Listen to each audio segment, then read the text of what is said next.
Hey, what's going on, everybody? Welcome. This is Whistlekick Martial Arts Radio, episode 595. And today, we've got something special for you. This is actually part 2 of a longer conversation, a longer episode that I did with Jason Brick of Safest Family on the Block and Kris Wilder of Martial Arts in Life. And we did a whole episode on choosing a martial arts school. And as you might imagine, 3 podcasters getting together, we have some great conversation, bringing a lot of interesting concepts, piggyback on each other, a little bit of disagreement on some things.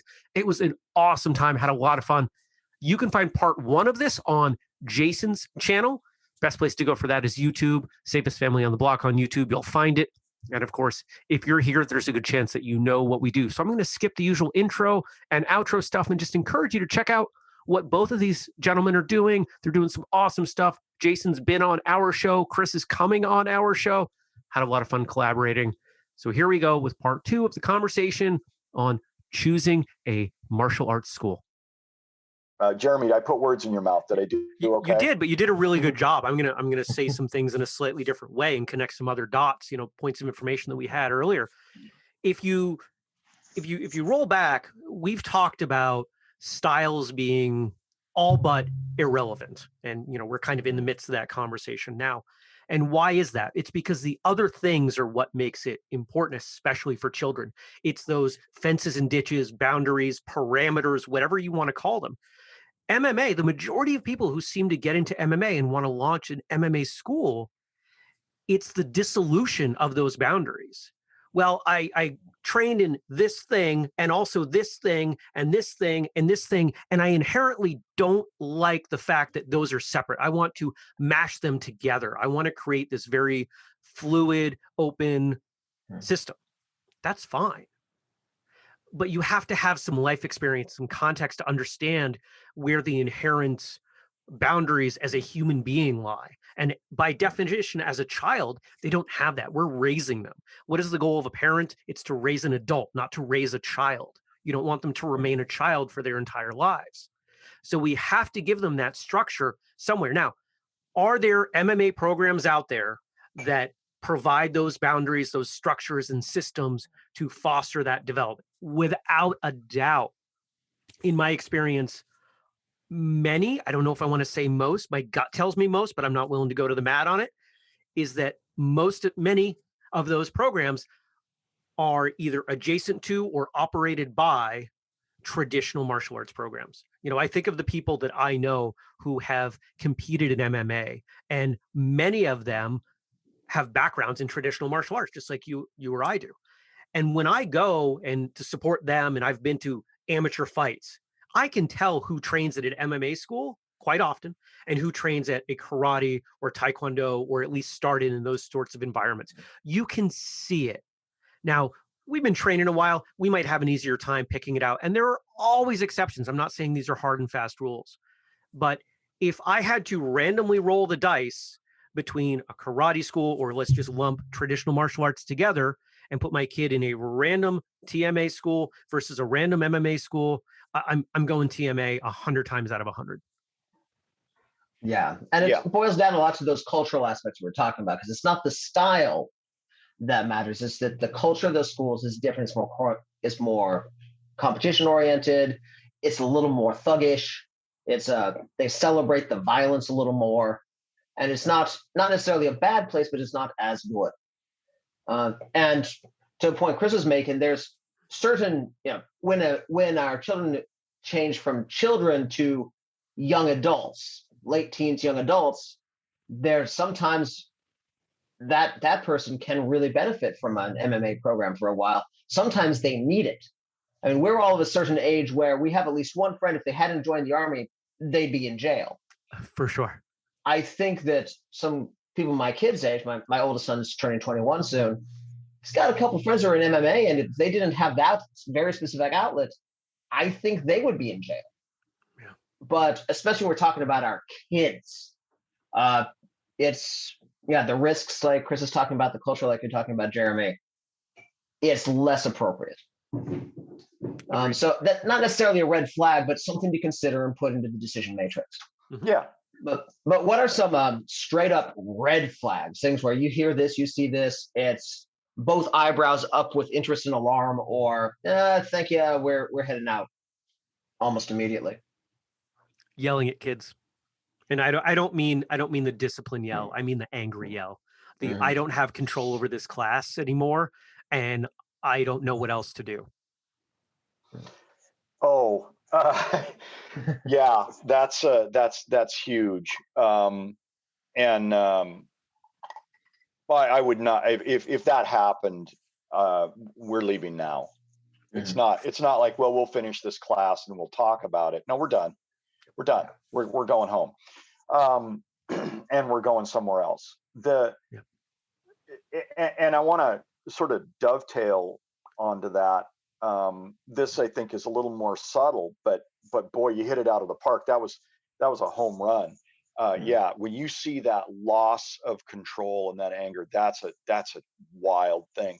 I'll tell a quick story. One night I had the class was out of control and I couldn't bring control in. So I tried, my what I call my stadium voice, which is stern, loud, and authoritative, wasn't working. And so I went over and I turned the lights off on the room, and and it didn't stop. And it was I've never experienced this before. And I finally said, okay, we're done for the night. You guys are going home. You're done. You get out of my dojo. You disrespected the dojo. You're going home. And I made them stand outside in front of the window while, the parents started picking them up. And I'm thinking to myself, I'm done. I'm not going to have a student in the AM. Well, there were two kids that I left in the dojo, and one of them had a Japanese father. And I said, I looked at him and I said, I think I don't have any students left. And he said, I don't think they understand the idea of dojo. And it's like, oh, okay, great. Well, the next class, everybody was there, and I had multiple parents come in and say, this is precisely why I'm bringing my child here. It was like, okay, well, now that could have gone really fast, Jeremy, to what you were talking about, is losing that, complete yelling and so forth. So yeah, red flag, we're done, we're going home. The thing that might be lying underneath that is that I watch to see if the instructor is focusing on negative or positive. And that is, it's like, and it is literally how they use their words. Instead of saying, don't put your fist there, put it here, they might say something more along the lines of, your fist goes here. That's neutral. It's not negative. And so when I start looking for that, and I call him the 1-inch sensei. That's that 1-inch sensei that comes walking by and reaches out and grabs your fist and moves it that far and declares that good. It's like, get away from me. That's the 1-inch sensei. And if that doesn't sound derogatory enough, please understand that it is completely a derogatory statement. It is pejorative. It is meant to be condescending. And that's that teacher that's that 1-inch sensei, that 1-inch here, 1-inch here. Focus on the negative, speaking in the negative, don'ts, can'ts, won'ts, shouldn't, instead of being positive. And there are times to be able to say, hey, don't do that. It's not safe. That's fine. That's perfectly fine. But if your ratio is not like 15-1, you're doing it wrong. Yeah. And I don't mean to make it sound like, it's all unicorns and balloons and candy canes, because it's not. There are rules, there are expectations, and those will be met. But negative is so bad. It's so horrible. And what it does is it places that instructor in that ultimately that uber superior position. I don't know, man. Maybe you're having I don't know what your life is like, but if you're coming here to run this school to bolster your ego, and you're using that negative reinforcement, and you're the 1-inch sensei, I'm gone. I'm not getting anywhere near you. Now, I don't have the academic background to say with full confidence what I'm about to say, but my gut tells me it's right. So I'm curious what you guys think. If The majority of the boundaries, fences, ditches, parameters that we put in front of children when they are very young are all negative. They will inherently seek out those negative checks on what they can and can't do as they progress through life. They will look for people to kick them back in a negative way because that's what they've been brought up to believe. Well, I would say that yes and no. At a certain point, before they're really even old enough to be in the dojo, it is negative. Don't do that. That hurts, that stings, that burns. But then it starts to become more subtle. It's like, you're going to find a better benefit if you do your homework before you play your video game. And here's why. And they start to get contextual and so forth. Sure. So, I'm going to say that I think Piaget would agree with you that, that's what will happen. And it's not a good thing. And I would argue that each one of us could probably look back in our lives and without malice, look at a negative gift that was given to us by our parents that was well intended, but has kind of been a little bit of a sticky wicket for us as adults. Yes. And we've had to kind of go, not so much anymore. Not so much anymore. I understand what you were saying. I get it. And you were coming with good intent, but that doesn't serve me anymore. Well, it would be nice to not shackle children with that. And I'm not talking about participation trophies, and I know you're not either. Yeah. But no, we sign our kids up for karate to find out who they can become. Not to tell them who they can't become. That's such a better way of expressing it. Yeah, done. Next question. That actually brings to mind that the absence of this is not a deal breaker, but it's one of those. It's definitely okay. This guy knows what they're doing, or this girl knows what she's doing. The Jedi mind trick, where if the kid here is fooling around, being not fully disciplined, you don't jump on him, but you compliment the kid right next to him who's doing it right. Mm-hmm. And it's amazing how much quicker the one who's horsing around a bit gets in place as compared to if you had jumped on him. Oh, sure. And just that little, just those little Jedi mind tricks that a teacher who's on the deck to serve the kids as opposed to stroke their own ego will employ, as opposed to that very disciplinarian drill sergeant vibe that's about their ego or even about being annoyed that they got saddled with the kids class. Yep. Kids want attention, and they're generally going to choose positive attention over negative attention. Give them an opportunity to earn positive attention, and they'll take it. Yeah, give them an opportunity to earn positive attention. That overarching statement right there addresses all of the tools in the teaching toolbox. It addresses every one of them. It sharpens every one of them. You're no longer swinging a dull hammer. You've got the right tool for the right thing. That's a great overarching statement. That just covers it all right there. Done. Okay, I guess we're going for coffee now. Sounds good. So another place that I think we find some red flags is some business practices. There was in the 90s, especially moving into 2000s, there was a kind of shift in how the consultants advised martial arts schools to run their businesses, and that led to some predatory might be a strong term for the practices, but I'm going to go ahead and use it.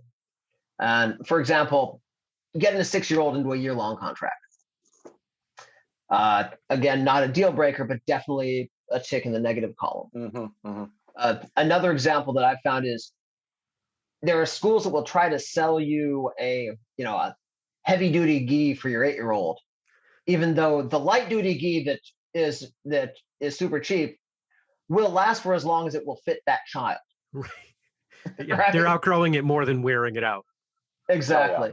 What are some other little things like that to pay attention to, especially as they're starting to roll into their sales pitch that will tell you that maybe their heart's not in the right place? Well, I want to poke at what you said about the contract, because we run the risk of not bringing some clarity to that. There's nothing wrong with contracts. Where I think, and I think we're going to agree it's wrong, is when on day one, that 6-year-old is expected to commit for a year. That's a problem. If it's an 8-year-old and they've been coming every class for 3 years and they love it, and the parents are going to save 10, 20, $50 a month by committing for a year, that's an awesome opportunity. No, I agree. It's again, it's the that positive early versus pressure. the negative. Yeah. It's that early pressure to sign on heavy. That's I think a red flag. Yeah, that I'll say this. I sat down and decided how I was going to have my tone for my school. I opened up my first school in 1982, I think. And I didn't come to this conclusion at the beginning. I mean, it was just the love of the art. Everybody, once they get a whiff of this, they'll stop standing there with their arms folded, sniffing, and they'll get on the floor and it'll be wonderful. And not so much, kind of unrealistic, but that's where but what I came to was that I wanted to be the corner deli. If you want that smoked Black Forest ham for your Christmas dinner, you come see me 6 months in advance. I'll take care of you. I'll get you that Black Forest smoked ham. I do it every year. You're on the list. Don't worry. I got you covered. I know you like the 10-pound. It's done. Or you can wait until Christmas Eve and go down to Safeway or Ralph's and buy the ham off the shelf there. So it's not really boutique, but it's just a different approach. So with that kind of approach, you become almost kind of unreasonable in how you serve the people of your community. Now, notice I didn't say, it's serve the people of my community. I want that vibe. And so, and I use that corner deli thing all the time in my mind to say, hey, somebody's here with their kid. Let's give them a little slice of this smoked turkey, because they're a kid, You're right about the heavy duty ghee and so forth. It's like, hey, you don't need that. You don't need that.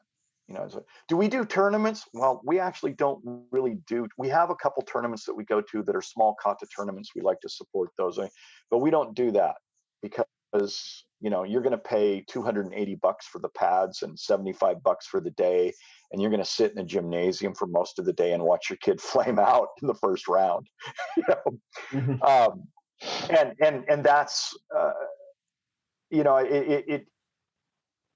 I think that what you have to be is you have to be relentlessly, unreasonably helpful. And, sometimes people are like, oh, wow, my kid's really excited. They want to do this. It's like, well, here, take the ghee. And they go, well, we didn't bring any way to pay. We were just visiting. It's like, take the ghee. It's okay. And I haven't gotten paid for some of those, but I'm okay with it. Because the excitement's there and the kid wants to do, and it's like, okay, if you're comfortable with it, I'm comfortable with it. I'll see you Tuesday, bring a check, whatever it is. That's that corner deli sort of attitude. There is an appropriateness for all of those roles. There's more, like Jeremy was saying, there's an appropriate place for a contract because that's the way the world works. If you don't want to run a business, then you should go teach at the YMCA or the Family Center. And there's nothing wrong with that. Please go right ahead. But, I have commitments. I have insurance payments. I have rentals. I have power. I have a triple net lease. I have these kinds of things. And all of the effort that I put into it, if someday I should decide to transfer the business or sell it or move away, if I don't have any of those things, I have nothing. Right. So, there is another side, a version of that, but it doesn't stop you from being unreasonably and relentlessly helpful. You can balance those things quite easily. It just have to have the right focus and attitude to do it. And there endeth the second lesson and my fevered rambling. And I think that it's all going to line up, right? If we were to apply some standard, some rubric to different schools, we're going to see that the ones that tend to lead with negative energy are often going to be the ones with predatory contracts and financially motivated. And I don't, financially motivated 1 through 9, and then 10 is helping people. Yeah. Versus, why are we here? We're here to help people. If we deliver the best possible product, we're going to get paid. There's going to be a line out the door. People are going to want to be here. We'll foster a great community. And, there are people out there who respond better to negative motivation, and that's okay. But overall, I think people do better when they're in a positive environment, as we've been discussing. I think I cut you off, Jason. My apologies. No, that's basically what I had in mind. That you're walking in, and you can, again, it's that, hey man, feel out the vibe. But you can tell when you're sitting down, they talk about contracts, about, are they doing that contract because they're a little bit afraid you're going to quit early and then they're not going to make their rent or whatever? Or are they sitting down to talk to you and figure out what you and your child need most? And in this case, this contract was going to save you a couple $1,000s and help you get into the car at 7 o'clock in the evening because you said how busy you are and how stressed you are. And they think that honestly, this is the best deal for your family. And if it wasn't, they wouldn't put it on the table. You can tell that, you can feel that. If you can swap out the words martial arts training for car and the conversation makes sense, you're probably not in a good school. Man, you just keep coming up with these things we should put on t-shirts. Hey, I used to joke about that I needed a t-shirt printer at hand at all times. Yeah. So speaking of used car salespeople, here's another one that I consider a big red flag, and that's promise of a black belt timeline, pressure for a black belt timeline. All of those things just really prick up my spidey sense. Yellow flags for me. Okay. Those aren't red. Mm-hmm. Okay. And that's because in order for me to get really bent out of shape about those, I have to feel that there's a standard for what a black belt means, and there isn't anymore. There used to be. There used to be, but just culturally now, a black belt doesn't always mean the same thing in different places. I could imagine that there are schools out there, probably fewer of them, but I could imagine that there are schools out there where, actually I do know some, where you earn a black belt really easily, but you learn good stuff. All the other things line up. And that's why it's a yellow flag for me, because if the other stuff is done right and you've got, a 5th degree black belt at 12, I think it's weird. But if that program has made that kid a better kid, I'll take it. So you're not here to kink shame them. I gotcha. No. It's weird, but it's okay. Yep, exactly. How about you, Kris? What do you think? Well, I put it this way, because I think that Jeremy really hit on something that's great. It's if you are a student or a parent of a student and you're focused on just the black belt, I don't hold you in any kind of odd light, because that's the system that we have. You go to kindergarten, you go to 1st grade, you go to 3rd, you're done at 12. And when you finish high school, you don't go back. You've graduated. You don't go back. So, we all know the stories of, I've had them. I've had black belts that I never saw after the test. They were there for 6 or 7 years. The day that black belt test occurred was the last day. And I remember standing, we had this examination and the parents had brought in a cake. It was really nice. And good people and everything. And one of the guys that I've been training with since the early 80s, he just leaned over and he goes, "We're not going to see him after this." And it's like, nope, nope. Did he get what he needed? Yeah, he got what he needed. got what he needed. And you know, so when people are saying, gosh, you know, I want to get that black belt and I want to do, well, why wouldn't they? This is the environment we have. Mhm. Of course they'd say this. So I don't I don't hold that in any kind of bad light. If it metastasizes, then that's a different thing. But I have a tendency to sort of think about experience more than I really do timelines. And anybody that knows me and knows that I have Gantt charts on the walls of my office would say you're a liar. but I have ability to balance. I have ability to balance. And I don't take it poorly if some parent says, hey, you know, it's been a while since, you know, little Devin got a chance to test, you know, and it's like, yeah, you're right. I'll take a look at that. I'll take a look at that. We'll talk on Tuesday. I'll take a look and see where they are. And then we'll figure out what we need to do. That's a reasonable assessment, other than to say, absolutely, you're right. Let's do that test tomorrow. You know? Yeah. But we have a different environment. I mean, just to get a little weird about history here for a moment. For most of human existence, time as we know it didn't exist. It was the seasons. Time was held in the village. You looked at the sky. You could walk from one village to the other and you could be in a different time zone because the village had a different pace about it.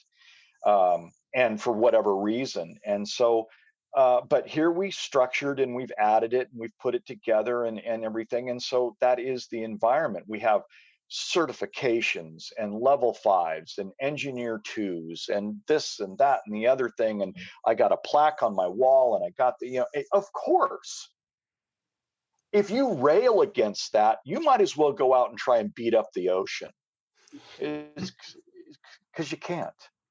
So join with it, flow with it, you know, and try and make it work. Balance it. Yeah, I'm with you.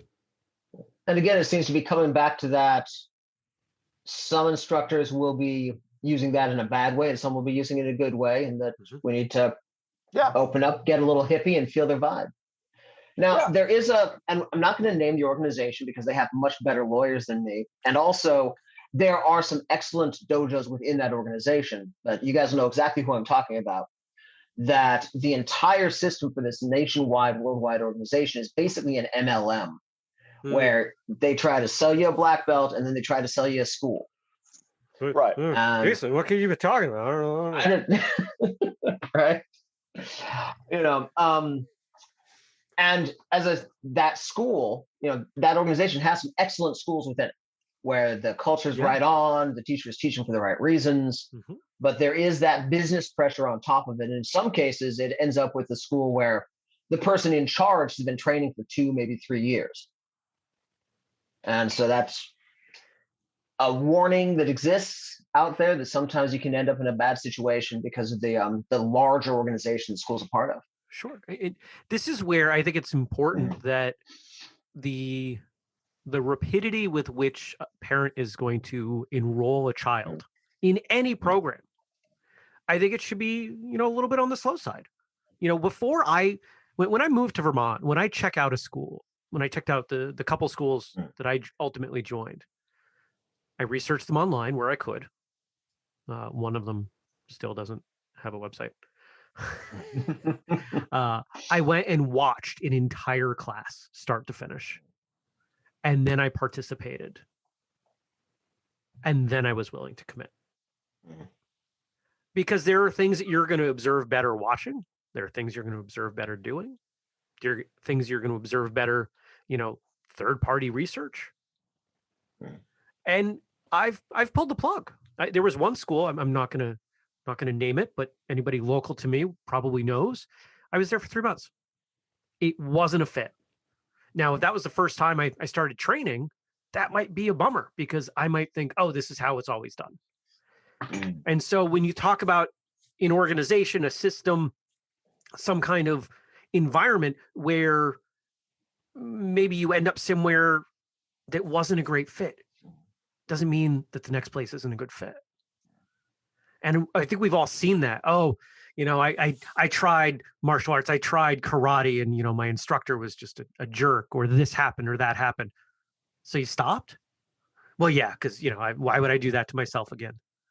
It's like randomly picking up music, and I turn on Spotify or whatever, I flip through the radio, depending on how old we want to pretend we are, and pick up a random station, and Glenn Campbell isn't for me, so I'm just never going to listen to music. And Glenn Campbell could be Megadeth, could be Eminem, could be Selena Gomez. It's like deciding you're never going to date again just because she broke your heart.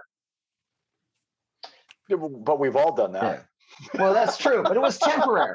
It was temporary. You were usually been drinking a little when we said it. At best, only one of our romantic relationships have ever worked out. Yeah, at best. That's a fair point. Yeah. I want to take this. I'm a big believer in the Goldilocks rule. Not too hot, not too cold, just right. Because parables and myths are distillations of truth, universal truth of human experience. And so we like stories, and that's what your podcast is about, is Jeremy, is the stories of martial arts. And this is going to sound kind of odd, but it is about the movie Dodgeball, Globo Gym and Average Joe's. Yeah. Neither one of those are satisfactory resolutions to the goal of health and fitness. Neither one of them. And there have to be extremes to make a good movie.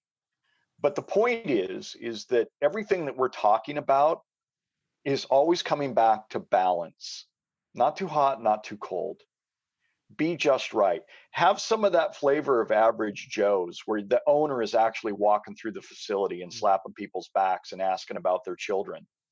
But then, have other aspects like the Globo Gym, which is have really nice equipment, be clean, have these things. So everything that we've talked about, I think, really comes back to that Goldilocks rule, whether it's you contracting or not contracting, or how the instructor's behaving and how the children are experiencing it, or the adults, or what is, so the height, depth, and width of this entire conversation has been about the Goldilocks rule, and can be encapsulated in that one classic movie, The Gone with the Wind of Our Times, Dodgeball. You just compared Gone with the Wind to Dodgeball. No. So in Gone with the Wind, who is Ben Stiller? Who's Ben Stiller and who's Vince Vaughn in that classic? Jason, you might want to move on before he puts too fine a point on that and you lose everybody. I could do a good solid 20 minutes on it. Okay. Maybe we should do an addendum, because I would listen to that. Oh yeah. Well, that all brings up one of the pieces of advice that I've given most often, which is most schools these days will have some kind of intro program, and if they don't, that's another yellow to red flag. Where it's, you get a month of classes if you buy the gi, or you get a free gi if you buy a month of classes, or it's just, hey, show up for a couple of weeks and I'll talk to you about money in a bit. Whatever it happens to be. And then the best advice is to do that with 3 or 4 schools within 20 minutes of you, if you live in an area that's got 3 or 4 schools within 20 minutes of you, and then make a decision. Now, I found a lot of parents have a little trouble there, because that's a lot of complexity in the life of the average parent. But for me, I cannot overemphasize how valuable that is. There's nothing wrong with taking the kid to an intro lesson at 3, 4, 12 different schools. Mm-hmm. And then having a conversation with, depending on the age of the kid, after.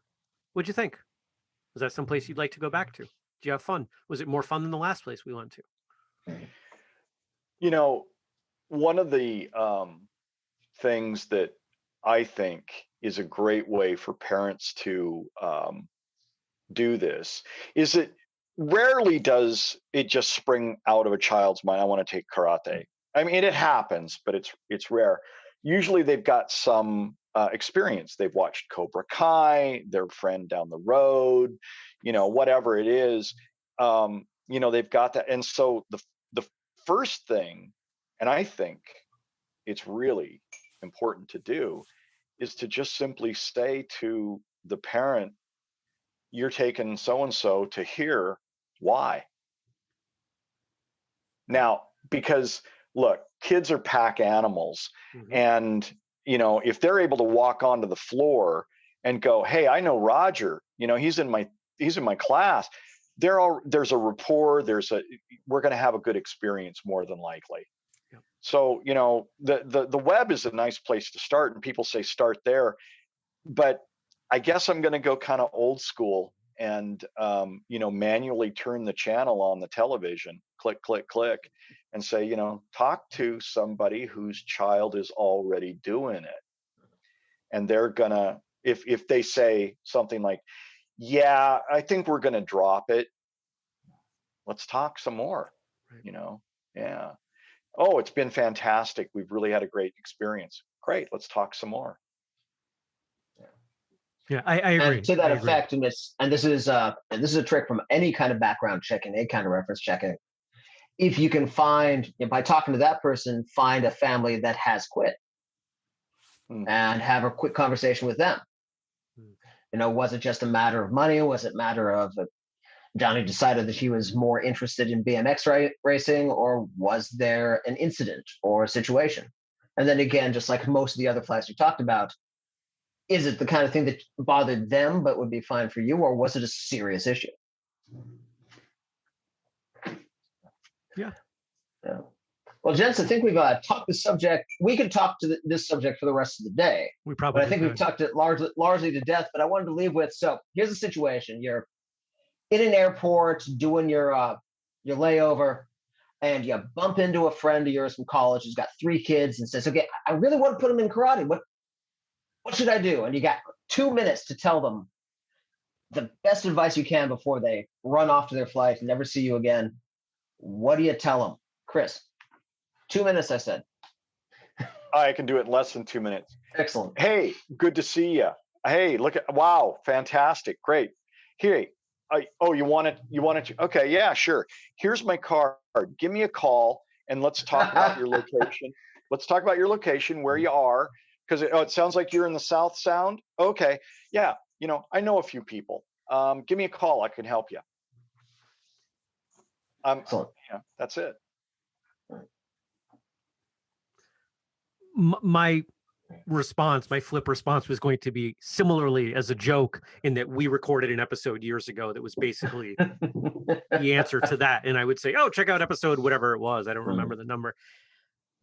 But I think if I had to provide something on the spot, if I don't get the chance to talk to them again, I would say, forget that it's martial arts. Treat it like you were enrolling them in anything else. If you're going to enroll them in t-ball or soccer or a summer academic program or college, anything, you're going to do diligence. Even though you may not be going to school with them to study computer science or psychology or whatever, you still know how to evaluate an institute of higher learning. You still know, oh, well, that kid's dad is running the soccer program and he's a jerk and I don't like the way that the kid conducts themselves, when I've seen him out, at the grocery store. Probably not going to put them in that program. I think all too often, because martial arts is something that is unknown for a lot of the parents, they think that it's a different decision-making process, and it's really not. That's good. All right, gents. Well, thank you all for coming on today. And thanks for having me. Thank you, everybody, for watching. And we'll see everybody next time. Be safe and have fun. Thanks, Jason. See you, Jeremy. Bye. Bye. All righty. That went well. I agree. That was fun. Excellent. Yeah. Good times. So I got to hear this Gone with the Wind breakdown, though, before we go.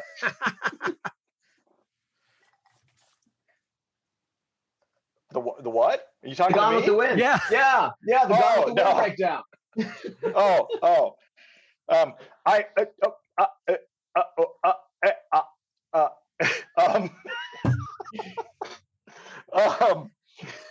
it looks like we're having some technical problems. I'm gonna have to. Yeah, you're having technical problems right now. Talk's a good story. Yeah. Well, the point is it's not about who played whom or how they played the roles or so forth. It is about its place in the social zeitgeist. You see, so that's how that works, and that's all. Ooh, and it's even got like a cringeworthy factor to it a few years down the line, where the inherent racism of Gone with the Wind is a classic, but we're all like, and then Dodgeball's got Armstrong as somebody to look up to, which makes us all. Yeah. So you've even got that. Yeah. There's a lot in there. Yeah. The thing Jeremy said something that's really, really cool. And it is to essentially wipe away all of the, martial arts, hoo-ha, mysticism, deepness, specialness, yada, yada, yada, and treat it like you do anything else. Am I going to sign up for this True Value gift card? Am I going to sign up for this community college course? It's all a value proposition. And, the martial arts people, they're look, we're involved in this because we see the value of it. But I can't tell you about the value of it. You have to feel it yourself, and that's just what it is. Some aspects of it are ineffable, and you can't communicate it. So, yeah. But I really like that point of just stripping away the, for lack of a better phrase, the mysticism, the ethereal mist. Yeah, martial arts. It was hard. It was hard to wrap up that part of it. What you're defining as mysticism and etherealness. I think most people, if they've not trained, they think that martial arts is in its entirety is something that is so different than what it really is. And they let go of a level of skepticism we have for almost everything else in some ways. Yeah, good point. I want to tell you a quick Rory Miller story because I was looking at Rory's book back there. Rory and I were doing a seminar, and there was this Aikido guy, and he was doing this thing, and I looked across the mat and I looked at Rory, and I could tell Rory was calling bullshit on this. He was not, it's like, okay. And so, and I was too, but I wasn't reaching a boiling point. And so the guy's like, well, you got to have this distance, and all this kind of stuff. And Rory goes, well, what are you talking about here? He said, this distance, you're always like, and the guy says, well, I would never. And Rory stands over next to him and he goes, okay, so you're telling me you would never step forward. You'd never let that guy get this close to you. And he goes, I would never let anybody get that close to me. And in front of God and country and the entire seminar, and we've got like 3 hours left in the day, he blows this guy out of the water. He puts his arm around his shoulder and he goes, you just did. Yeah. But right? It's the only response that he could have. Yeah, but that's not you. I'm here, and I didn't want to be disrespectful. But if we were on the street, or but the street. Yeah, I love it. Don't get me started. I just got the high sign. My brother needs the studio, so I'm gonna. All right, we'll see you guys later, man. Take care. That was a lot of fun. Thanks, guys. Take care.